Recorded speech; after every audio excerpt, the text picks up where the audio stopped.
तो मैंने आपको बताया, एक है अरेंज मैरिज और दूसरा है लव मैरिज। अरेंज मैरिज जिसमें माता पिता के द्वारा तय किया गया संबंध होता है, इसमें लड़की व लड़के की सहमति को इग्नोर कर दिया जाता है। दूसरा लव मैरिज है, जो लड़की व लड़के की सहमति से किया गया संबंध होता है, इसमें परिवार व समाज को इग्नोर कर दिया जाता है। हमने दोनों का विश्लेषण किया। अब अगर कोई लड़की या लड़के के मन में आए कि अरेंज मैरिज हमें पसंद नहीं है, लव मैरिज करने का हमारे अंदर सामर्थ्य नहीं है, या कोई माता पिता पूछे कि अरेंज मैरिज करने से हमारी लड़की या हमारा लड़का खुश नहीं है, लव मैरिज हम चाहते नहीं हैं, क्या कोई इसका बीच का रास्ता है? तो हमारे समाज ने बहुत सालों पहले ही इसका बीच का रास्ता निकाला है। वो बड़ा उत्तम है, वो बड़ा श्रेष्ठ है। वो कौन सा रास्ता है? तो देखिए, वो रास्ता है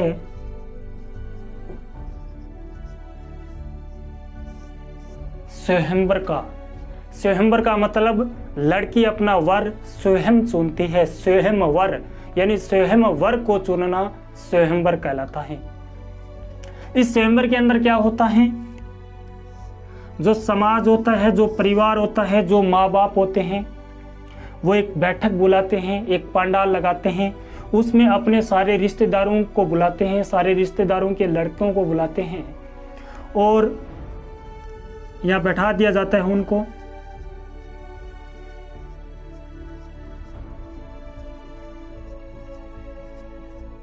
यहाँ लड़की को बैठा दिया जाता है और यहाँ समाज के परिवार के माँ बाप बैठ जाते हैं और लड़की को ये बता दिया जाता है कि इनमें से जो आपको पसंद है उसके गले में आप वरमाला डालिए और उसके साथ शादी कर लीजिए।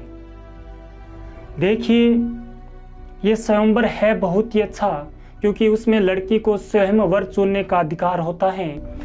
लेकिन इस स्वयंवर के अंदर ही हमारे समाज के अंदर अनेक कुरीतियां आई हैं, जिसमें एक कुरीति है, वो है शर्त की। क्या है भाई? शर्त की। उसमें शर्त रखती जाती है कि आपको इस शर्त का पालन करेगा और जो इस शर्त का पालन करेगा, उस शर्त को निभाएगा, उसके ही गले में हमारी लड़की वरमाला डालेगी। मैं आपको उदाहरण देके समझाता हूँ। जब भगवान श्री राम की शादी हुई थी, जब जगत जननी सीता का स्वयंवर हुआ था, उसमें शर्त रख दी गई थी कि जो इस धनुष को तोड़ेगा वो ही सीता के साथ शादी करेगा, उसी का ही सीता वरण करेगी। अब आप ही बताइए कि क्या कोई राक्षस प्रवृत्ति वाले लोग उस धनुष को नहीं तोड़ सकते थे? याद रखिए, जो राक्षस प्रवृत्ति वाले लोग होते हैं, जो गुंडागर्दी वाले लोग होते हैं, उनमें बल अधिक होता है, तो क्या वो नहीं तोड़ सकते थे? अगर ये धनुष कोई राक्षस प्रवृत्ति वाला तोड़ देता तो क्या सीता का जीवन सुख में होता? क्या सीता का जीवन आनंद में होता? ठीक है, भगवान श्री राम ने ही तोड़ा, अच्छी बात है। दूसरा उदाहरण मैं आपको देता हूँ। जब द्रौपदी का स्वयंवर हुआ था, जब महाराज द्रौपदी ने ये स्वयंवर रखा था, उसमें शर्त रख दी गई थी कि जो नीचे पानी में देखकर ऊपर चलती हुई मछली की आंख में जो तीर मारेगा, जो आंख में जो बाण मारेगा, उसी के साथ द्रौपदी की शादी होगी, द्रौपदी उसी का ही वरण करेगी। क्या कोई राक्षस प्रवृत्ति वाला उस मछली के आंख में तीर नहीं मार सकता था? क्या अगर मार देता तो क्या द्रौपदी का जीवन सुख में होता? क्या द्रौपदी का जीवन आनंद में होता? ठीक है, एक सती की रक्षा के लिए एक जति पुरुष आया और उसके साथ उसकी शादी हुई थी, उसका नाम है अर्जुन। ठीक है, लेकिन जो ये शर्त है ना, ये बिल्कुल गलत है। ये शर्त स्वयंवर के अंदर नहीं होनी चाहिए। दूसरा गलत क्या है? दूसरा गलत ये है कि लोग स्वयंवर तो रख देते हैं, लेकिन लड़की पर दबाव देते हैं कि आपको उस लड़के के ही गले में वरमाला डालनी है, आपको उसी का ही वरण करना है, उस पर दबाव दिया जाता है। मैं आपको उदाहरण देके समझाता हूँ। जब भगवान श्री कृष्ण की शादी हुई थी, जब रुक्मिणी का स्वयंवर हुआ था, रुक्मिणी के भाई रुक्मे को पता भी था कि जो मेरी बहन रुक्मिणी है वो भगवान श्री कृष्ण से प्रेम करती है, फिर भी रुक्मिणी ने भगवान श्री कृष्ण को निमंत्रण नहीं दिया और रुक्मिणी पर बार बार दबाव देता रहा कि आपको शिशुपाल के ही गले में वरमाला डालनी है, आपको शिशुपाल का ही वरण करना है। तो क्या ये स्वयंवर है? क्या ये स्वयंवर की शर्त का पालन करती है? भगवान श्री कृष्ण से रुक्मिणी प्रेम करती थी। रुक्मिणी ने भगवान श्री कृष्ण को पत्थर लिखा और भगवान श्री कृष्ण रुक्मिणी की करुणा पुकार को सुनकर आए और दुनिया को यह संदेश दिया कि स्वयंवर में लड़की को स्वयं वर चुनने का अधिकार होता है। अगर आप वो अधिकार ही नहीं दे रहे हैं तो फिर ये अरेंज मैरिज कर लीजिए ना, इसमें क्या दिक्कत है? फिर आप स्वयंवर का ढोंग क्यों करते हैं? और भगवान श्री कृष्ण ने संदेश दिया कि लड़की का अधिकार है और लड़की के अधिकार की पालना होनी चाहिए, इसका उल्लंघन नहीं होना चाहिए, यह अधर्म नहीं होना चाहिए। और भगवान श्री कृष्ण तो कहते हैं कि जब जब धर्म की हानि होती है तब तब मेरा अवतार होता है, तब तब मैं आता हूँ।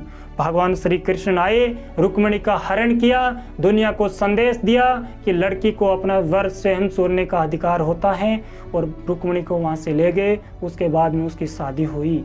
तीसरी बात यह है कि जो ये लोग बुलाए जाते हैं ना, ये सिर्फ समाज ही ना बुलाए, उस लड़की को भी कह दिया जाए कि जिससे आप प्रेम करती हो क्या कोई ऐसा लड़का है?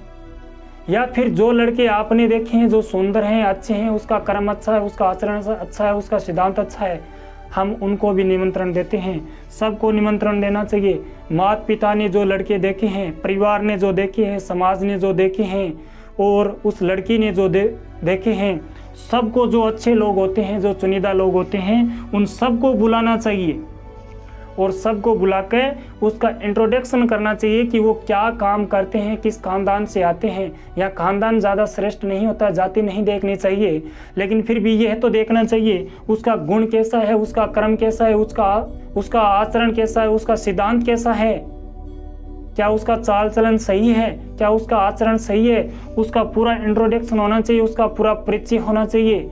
और परिचय करने के बाद उस लड़की को खुली छूट दे देनी चाहिए कि ये आपके बुलाए हुए भी लोग हैं और हमारे बुलाए हुए भी लोग हैं, इनमें से जो आपको अच्छा लगे उसका आप वरण करो, उसके गले में आप वरमाला डालो और उसके साथ आप शादी करो।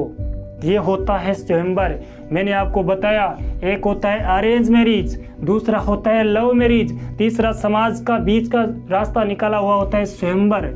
अब आप बताइए कमेंट करके कि आपको इनमें से कौन सी शादी अच्छी लगी। अगर वीडियो पसंद आए तो आगे से आगे शेयर कीजिए और फैला दीजिए मोटिवेशन की आग। मिलते हैं अगले मोटिवेशनल वीडियो में, तब तक के लिए धन्यवाद।